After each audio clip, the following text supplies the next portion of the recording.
नमस्ते. आज आपण नामस्मरण नामस्मरणाविषयी सर्व जाणून घेणार आहोत. आपल्या संत परंपरेत ज्ञानेश्वर माऊली, तुकाराम महाराज, संत एकनाथ, संत चोखामेळा, संत सावतामाळी या सर्वांनी एकच गोष्ट सांगितली, रामाचे नाम घ्या, तेच तुम्हाला तारेल. नामस्मरण म्हणजे भगवंताच्या नामाचा स्मरणपूर्वक जप करणे. राम, कृष्ण, विठोबा, शिव, दुर्गा, ओम नमः शिवाय, श्रीराम, जय राम, जय जय राम ही केवळ नामे नाहीत, केवळ शब्द नाहीत, तर या शब्दामध्ये अपार शक्ती, भक्ती आणि शांती वसलेली आहे, दडलेली आहे. आपल्या धावपळीच्या जीवनात मन एकाग्र करायला मदत करणारं एकमेव साधन म्हणजे नामस्मरण आहे.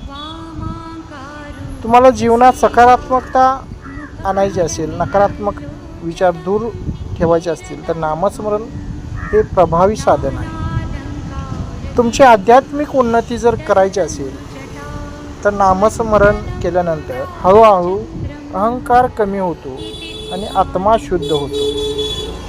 तुमची कर्मशुद्धी जर करून घ्यायची असेल तर सतत नाम घेणारा माणूस वाईट कर्माकडे वळत नाही आणि त्याची आपोआप कर्मशुद्धी होते. तसेच जो भगवंताच्या सतत नामामध्ये असतो त्याची संगती सुधारते आणि त्याचे मन व स्वभाव प्रसन्न राहतो. नामस्मरणाचे अनेक प्रकार आहेत. जप, माळ वापरून तुम्ही जप करू शकता. कीर्तन, गाण्यातून, भजनातून तुम्ही नामस्मरण करू शकता. मनातल्या मनात भगवंताचे नाम घेऊ शकता. संकल्पपूर्वक एका विशिष्ट संख्येचे दररोज तुम्ही नाम घेऊ शकता. आणि सार्वजनिक ठिकाणी भजन, सामूहिकरित्या नामाचा गजर हा एक मार्ग आहे. या आजच्या विज्ञान, मोबाईल,